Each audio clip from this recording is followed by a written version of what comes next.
سنه وانت عندك مش عارف كام حاجه و20 سنه وما بتشتغلش. عايز افهم حاجه، انت مش المفروض اصلا تروح تلعب دلوقتي وتقول لي مخليك تشتغل وجع قلب؟ كبر فوقك يا عم من الشغل يا عم. ازاي ما هتنفعنا لما اكبر؟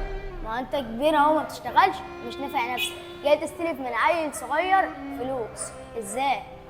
يعني العيل الصغير ده بيشتغل وتعبان وشقيان وانت جاي تستلف منه. يا باشا ما انا بقى انا من صغري بقى ما اتعودتش على الشغل، فمش عارف اشتغل دلوقتي، فانا عايز فلوس. انا بستلف الناس بس برجعها تاني. ما هو انا دلوقتي بقى بتعلم على شغل عشان ما اجيش لواحد يقوم قايل لي ايه نفس اللي انا بقوله لك. انا بقول لك كده عشان انت ما بتشتغلش، انا صغير اهو بشتغل. انت شغال عشان محتاج فلوس؟